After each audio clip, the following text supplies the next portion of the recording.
यहाँ के नौजवान ऊर्जावान मेरे साथी सरपंच भाई मुकेश जी, साथी विनीत जी, आरपी साहब, चौहान साहब, आपके यहाँ के विकास अधिकारी, ग्राम विकास अधिकारी जयप्रकाश जी, बादशाह पीओ के पीओ साहब, पीओ क्षेत्र के पीओ साहब, सभी सम्मानित वार्ड पंच, उप सरपंच साहब, मेरे साथ आए हुए वार्ड पंच भाई लक्ष्मण भाई, वार्ड पंच हिम्मत राम जी, पीओ कुवेर के क्षेत्र के अंदर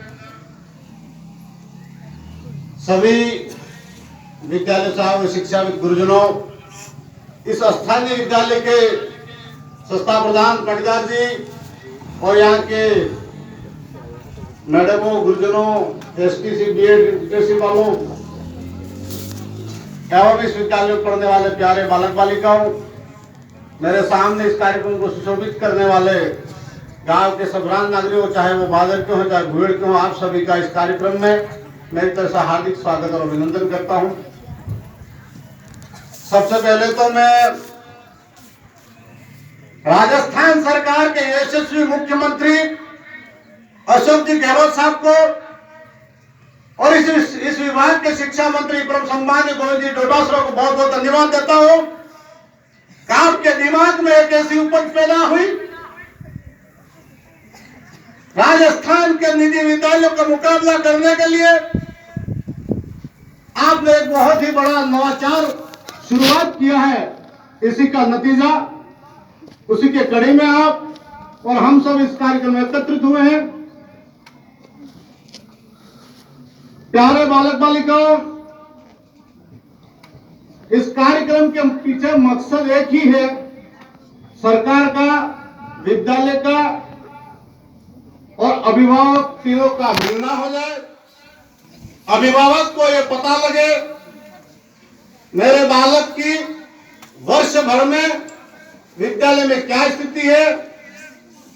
शिक्षक ये पता लगा सके कि कम से कम इसके अभिभावक कौन है और सरकार का, शिक्षा विभाग का परिणाम सुधरे, यही सरकार की मंशा है। आज इस विद्यालय में 485 बालकों का नामांकन है। मंच पर बैठने वाले मेहमानों की संख्या ज्यादा है, बालकों के अभिभावकों की, ग्रामीणों की संख्या कम है। आप सभी ग्रामीण बंधुओं से निवेदन करना चाहता हूं, यह विद्यालय आपका है, इस विद्यालय में पढ़ने वाले बालक आपके हैं। आप बच्चे को स्कूल में प्रवेश दिला के फ्री हो जाते हो और जब रिजल्ट बिगड़ता है तो विद्यालय को, उसके विशेष अध्यापक को आप दोष देते हो।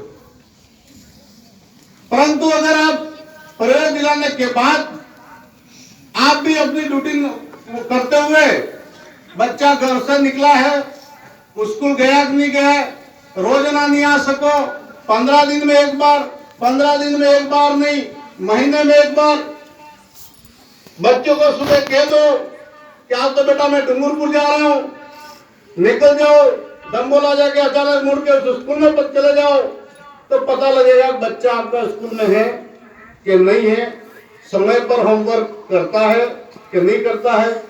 उसके बारे में उसके विषय अध्यापक, क्लास टीचर, स्कूल के संस्था प्रधान आपको बताएंगे। अगर आप ऐसा करेंगे तो विद्यालय के गुरुजनों का उत्साह बढ़ेगा, बच्चे को डर रहेगा, मेरे पिताजी या मेरे मम्मी कभी भी स्कूल में आ सकते हैं, तो पढ़ाई में निरंतर अपनी स्थिति को बनाए रखेगा। उससे साल भर आप जो पैसा खर्च करते हो वो व्यर्थ नहीं जाएगा, उसका समय बर्बाद नहीं होगा और स्कूल का परिणाम अच्छा रहेगा। विशेष करके जब जब भी मैं इस रास्ते से गुजरता हूं,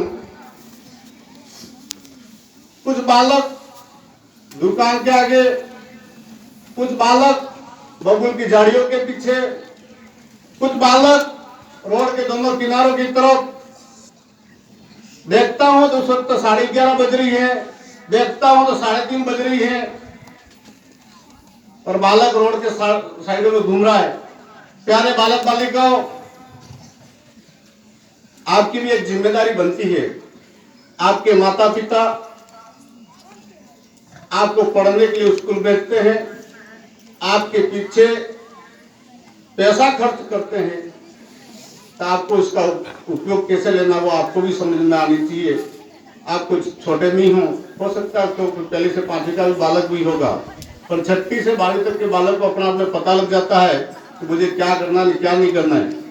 इसके साथ साथ आप जितने भी अभिभावक बैठे हैं या ग्रामीण जो बैठे इनसे निवेदन करना चाह रहा हूं, आपके बालक का पहनावा कैसा हो, उसकी वेशभूषा कैसी हो, हमारा बालक अनुशासन में है कि नहीं है, स्कूल के पीटीआई से ज्यादा, स्कूल के विषय अध्यापक से ज्यादा, प्रिंसिपल से ज्यादा जिम्मेदारी आपकी बनती है। इन 2-3 बातों अगर आप गौर कर लेंगे, आपका बालक भी यहां से उठ के आगे जा सकता है। अगर सुप्यार कटारा डॉक्टर बन सकती है, विकल्प कटारा डॉक्टर बन सकता है, तो आप में से भी कोई बालक डॉक्टर बन सकता है, आप में से कोई लेक्चरर बन सकता है, पटवारी बन सकता है। पर जीवन में आगे बढ़ने के लिए सबसे पहला काम अनुशासन, अपनी वेशभूषा, अपना रहन सहन, अपनी सोच, अपनी खान पान कैसी है उस पर निर्भर करता है कि आपका जीवन आपको कहां ले जाएगा। सभी स्कूल के शिक्षाविद गुरुजनों, बालक सभी ग्रामीण अंचल से हैं, आपके अंदर शिक्षा के जो भंडार भरे हुए हैं, आप सभी, समय कम है, इस वर्ष चुनाव का समय आया, कुछ बच्चे डिस्टर्ब हुए होंगे, कहीं आप डिस्टर्ब हुए होंगे, परंतु जो भी समय है उसमें आप उसे पूर्ण करें। ग्रामीणों से अनुरोध करना चाहूंगा, आपके इस ग्राम पंचायत में आपने जिसको सरपंच के पद पर चुना है, बहुत अच्छे व्यक्ति को चुना है। हमारे साथ कंधे से कंधा मिला के इस पंचायत के विकास के लिए तत्पर तैयार रहते हैं। और भाई मुकेश जी, हमने थाली में कई प्रकार के व्यंजन आपको तैयार करके दिए हैं, उसको खाना कैसे, अगरना कैसे, वो आपकी जिम्मेदारी है। आपके सरपंच साहब को 2015 में मेरे पास आए थे सुबह सुबह सवारे 6:30-7 बजे और मुझे कहा भाई साहब मुझे डेलीगेट की टिकट चाहिए। मैंने कहा डेलीगेट की टिकट तो दे दूंगा, पर आदमी मुझे जीता होती है और जीत के आना पड़ेगा। इन्होंने कहा भाई साहब आपका आशीर्वाद और सहयोग रहा तो मैं जीत के आऊंगा, और ये जीत के आए। और जीतने के बाद पता नहीं मैंने इनको कितने मंदिरों के दर्शन कराए।